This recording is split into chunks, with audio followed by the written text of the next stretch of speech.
आज दुपारी साधारण 12:30-1 वाजता दरम्यान पोलिसांना माहिती मिळाली की चौंडेश्वरवाडी या गावामध्ये फायरिंग झालेली आहे.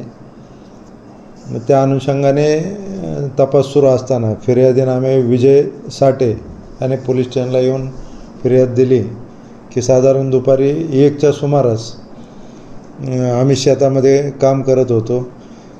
फिर्यादी विजय साठे, त्याची पत्नी उषा विजय साठे हे जगन्नाथ गणपत माने देशमुख यांच्याकडे सालगडी म्हणून काम करत होते मागील 7-8 वर्षापासून. तर त्यांच्या शेतामध्ये फवारणी करत असताना त्यांना अचानक गोळीचा आवाज आला आणि ते येऊन बघितलं त्यांनी. तर त्या ठिकाणी सचिन जगन्नाथ देशमुख ह्याच्या हातामध्ये पिस्टल होतं आणि फिर्यादी विजय साठे याची पत्नी उषा साठे ही रक्तात थारोळ्यात पडली होती. त्या अनुषंगाने त्यांच्या फिर्यादीवरून अकलूज पोलीस स्टेशन येथे खुनाचा गुन्हा म्हणजे नवीन सेक्शन BNS 103(1) नुसार, arms act 325, atrocity act 332V नुसार गुन्हा दाखल झाला आहे. त्यानुसार गुन्ह्यात तपास चालू आहे.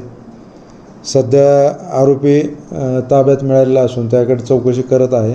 आरोपी सचिन जगन्नाथ देशमुख, त्याला अटक करून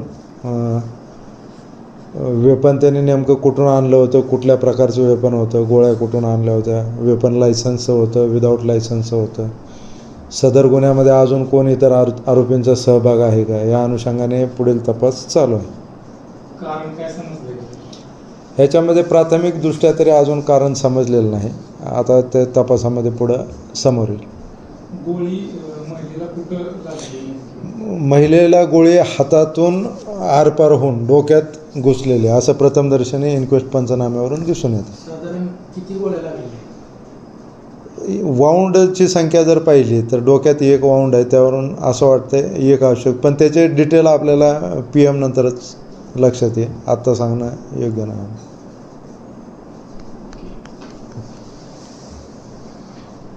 ताज्या घडामोडींसाठी आत्ताच आमच्या YouTube चॅनलला सबस्क्राईब करा.